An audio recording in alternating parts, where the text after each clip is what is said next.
Le point F. Bonjour à tous, bonjour à toutes, c'est Fabrice Julien, coach et auteur, expert en sexualité depuis 2010, notamment auteur du livre Dans la tête d'un homme au lit. Et dans cette vidéo, je vais vous parler du point F. Qu'est-ce que le point F? Je vous ai déjà beaucoup parlé du point G, du point A, du deep spot, même du point C. Et aujourd'hui, j'ai envie de vous parler du point F. Le point F, c'est le frein.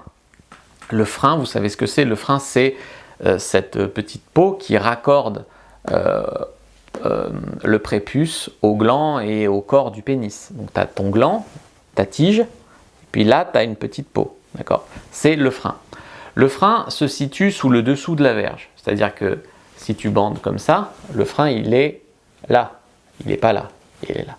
Voilà, donc si vous avez jamais vu votre frein, ben, c'est le moment d'appuyer sur le frein. Donc il se situe au-dessous de la verge, c'est aussi connu sous le nom de surface ventrale du pénis.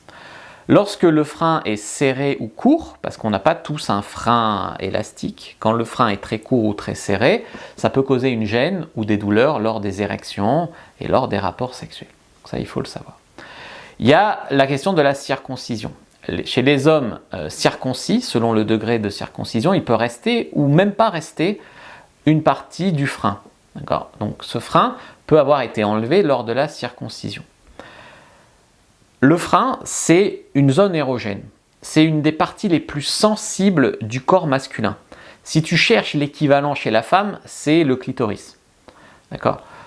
C'est encore plus sensible que le gland, le frein. Donc, le frein, quand une femme va vouloir aller toucher le point F d'un homme, il faut absolument qu'elle y aille en délicatesse. Il faut absolument qu'elle y aille. Ce n'est pas quelque chose qu'on branle comme une bourrine, le frein, d'accord?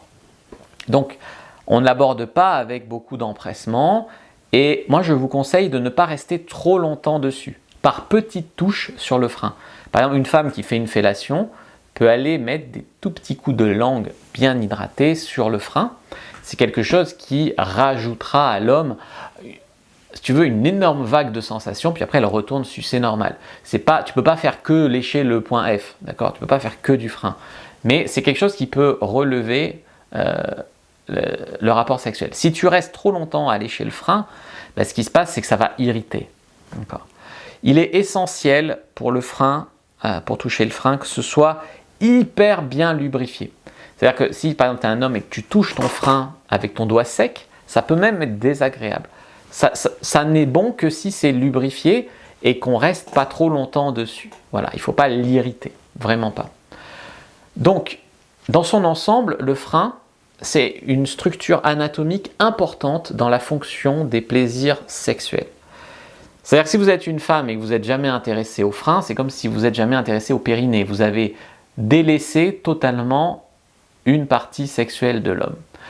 Donc, je vous ai fait une fiche sur comment bien faire l'amour à un homme qui vous explique comment branler, comment sucer, comment bien se positionner. Elle est gratuite.